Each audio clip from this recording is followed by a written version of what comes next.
Assalamualaikum warahmatullahi wabarakatuh. Perkenalkan, saya Yustika dari KKN PPM UGM tahun 2021. Di sini saya akan menyampaikan materi mengenai strategi produksi UMKM di masa pandemi. Yang pertama, ada penyakit virus corona atau lebih dikenal dengan COVID-19 adalah penyakit menular yang disebabkan oleh virus corona yang baru-baru ini ditemukan. Nah, sebagian besar orang yang tertular COVID-19 ini akan mengalami gejala ringan hingga sedang, yang nantinya akan pulih tanpa penanganan khusus, hanya perlu melakukan isolasi mandiri. Lanjut akan ditampilkan data COVID-19 di daerah istimewa Yogyakarta yang saya akses melalui laman newsdetik.com, di mana situasi COVID-19 di DIY pada Kamis 22 Juli, kasus positif tambah sebanyak 1.978 kasus.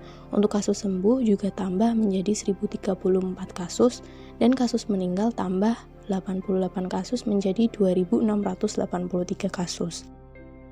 Selanjutnya, apa itu UMKM atau usaha mikro kecil dan menengah? UMKM merupakan suatu usaha perdagangan yang dikelola oleh perorangan atau juga bahkan badan usaha yang dalam hal ini termasuk sebagai kriteria usaha dalam lingkup kecil atau juga mikro.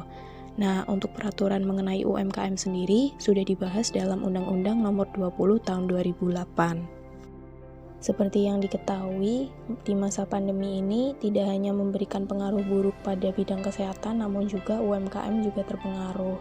Nah, UMKM saat ini mengalami aneka macam pertarungan, misalnya penurunan penjualan, permodalan, distribusi terhambat, kesulitan bahan baku, produksi menurun, dan PHK buruh, yang mana ini menjadi ancaman bagi perekonomian nasional, di mana UMKM yang harusnya menjadi penggerak ekonomi domestik dan penyerap energi tenaga kerja tengah menghadapi penurunan produktivitas yang menjadikan penurunan profit secara signifikan. Untuk membangkitkan ulang perlu adanya solusi mitigasi dan pemulihan. Yang berikutnya akan disampaikan beberapa strategi produksi UMKM di masa pandemi. Yang pertama, melakukan penjualan melalui e-commerce. Yang kedua, memanfaatkan teknologi digital atau digital marketing.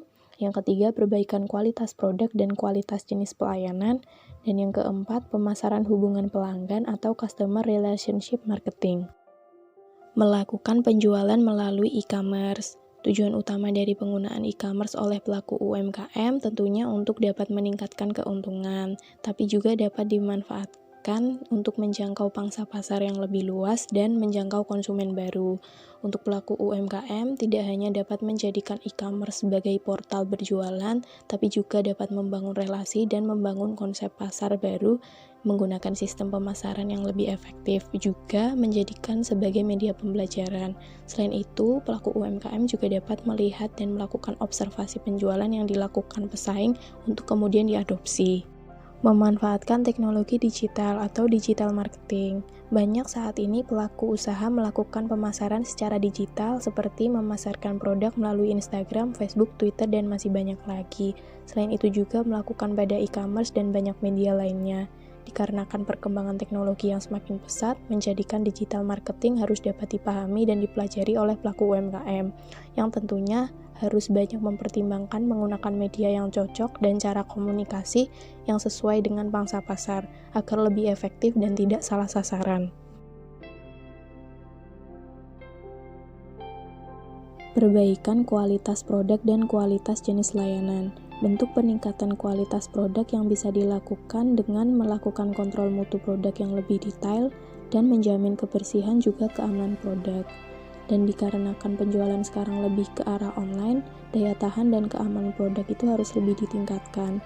Selain itu, dengan meningkatkan kualitas pelayanan, yakni menambah jenis pelayanan seperti pesan antar, juga pembelian melalui online yang menggunakan hotline layanan khusus terkait yang mudah diakses oleh konsumen. Pemasaran hubungan pelanggan atau customer relationship marketing dapat dilakukan dengan meningkatkan empati atas wabah ini seperti memberikan promo atau skema free produk untuk kurir, juga menyisihkan sebagian pendapatan dari penjualan produk-produk untuk orang-orang yang membutuhkan. Cara ini dapat membangun kepercayaan antara konsumen dan customer. Jadi saat pandemi kita tidak hanya memperdulikan diri kita sendiri, tapi juga terjalin hubungan pemasaran konsumen dan menunjukkan kepedulian dan hal positif yang dilakukan. Selain dari keempat strategi yang telah dijelaskan sebelumnya, ada pun yang perlu dipahami oleh pelaku UMKM yakni bauran atau marketing mix yang terdiri dari 4P, yaitu product, price, place, dan promotion. Yang pertama adalah produk. Produk merupakan unsur yang penting dalam suatu pemasaran karena produk perusahaan berusaha untuk memenuhi kebutuhan dan keinginan konsumen. Adapun elemen-elemen yang perlu diperhatikan yakni kualitas, desain, kemasan, nama merek, dan variasi dari produk itu sendiri.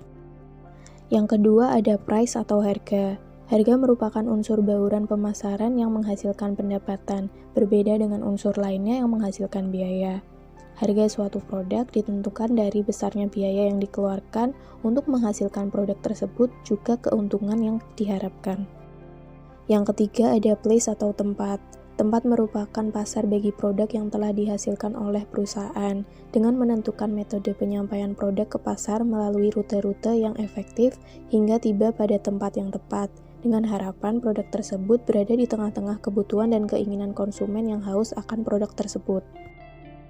Dan yang terakhir ada promotion atau promosi. Promosi merupakan usaha untuk memberikan informasi pada pasar tentang produk yang dijual.